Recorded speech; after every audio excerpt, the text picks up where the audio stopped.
What's up, everybody? It's James here from the Sawyer Family Reviews channel. Today is Wednesday, November 15th, 2023, and this is the weekly comic book pickups video. Every week I buy comic books, get them for myself, get them for my kids, get them at Queen City Comics in Fairfield, Ohio, zip code 45014. If you're in the area and into comic books, check out the comic shop, and while you're in that area, go a mile down the road and check out the toy department, why don't you? All right? Let's jump in. It's all new stuff this week.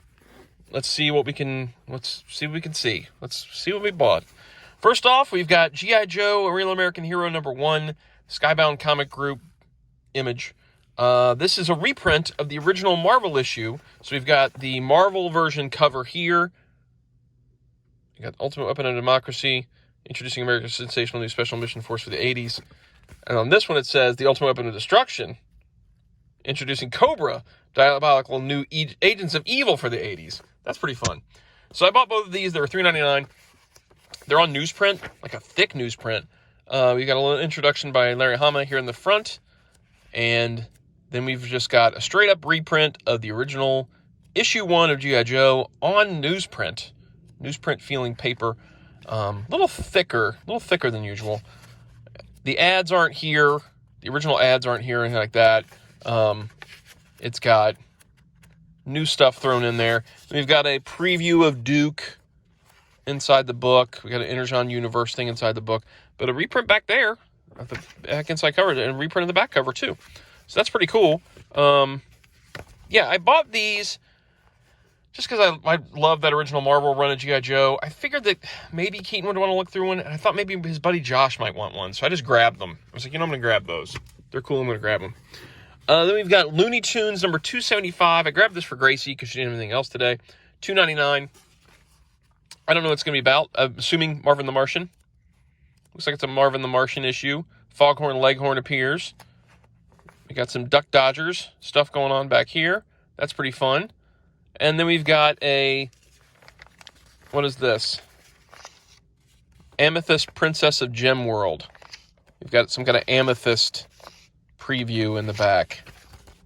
I don't care about the previews. Next up, there's a bunch of Star Wars books today. First off, I grabbed this Star Wars Return of the Jedi 40th Anniversary covers by Chris Sprouse. This is just a reprint book. Just a reprint book of all the different 40th Anniversary covers that Chris Sprouse did for Return of the Jedi, which I think is cool. I don't know why I bought it. I mean, it's cool. But it's just a reprint of a bunch of covers. I don't know why I did this. It's expensive, too. This is $6.99. I was just like, you know what? That's the special edition movie poster by Drew Struzan. This is the variant. I had to get that. So I'm going to look through that, and then I guess that's all I'm going to do with it. Next up, we've got Peach Momoko Star Wars Visions. This was $5.99. The Followers of Hancock. This is by Peach Momoko. Story art and cover by Peach Momoko. I like Peach Momoko stuff. I liked that Darth Vader black, white, and red thing. I don't have any idea what this is about. It looks like it's silent. Yes, it's silent. There's no word balloons.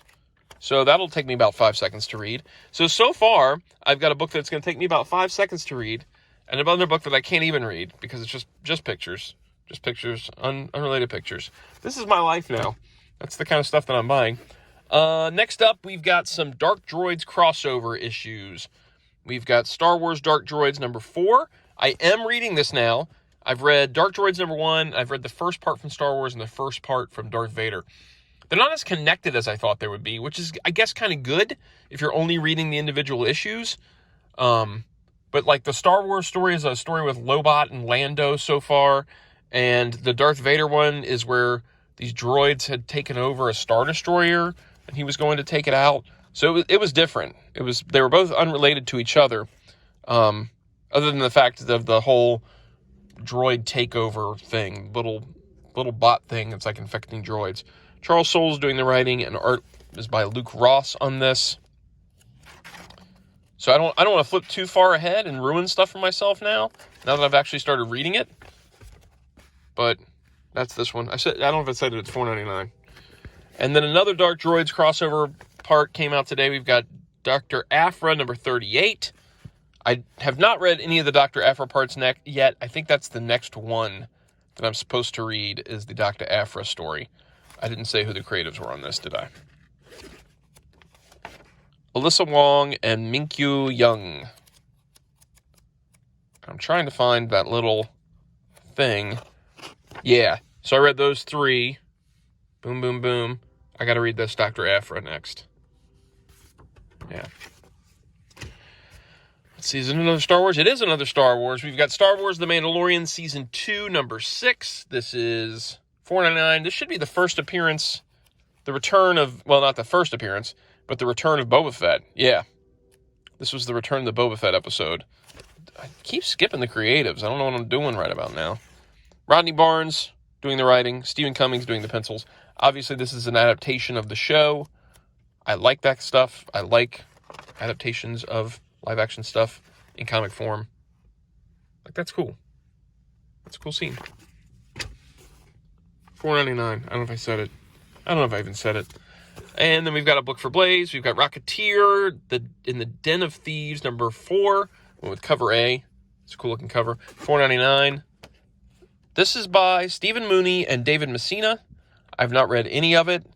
I know Blaze is probably current with it. I think I was getting it for Keaton too, but Keaton had a different book today, so I may have to see if he's really interested in continuing with this or not, and then go from there. So, grab that one. Okay, and sorry, I had to go back because I wasn't sure if there's a spoiler thing at the end, so I'm going to do this part over again. Last but not least, we've got G.I. Joe 301 for Keaton, Larry Hama, Chris Mooneyham doing the art. This is 301, so it maintains the same numbering from the original Marvel series and then the Image series that came after that was all written by Larry Hama. But it's still sort of a jumping on point because they really are touting it as first issue and they're hiding that 301 thing. Did I say it was $3.99? I keep forgetting if I said the price this time.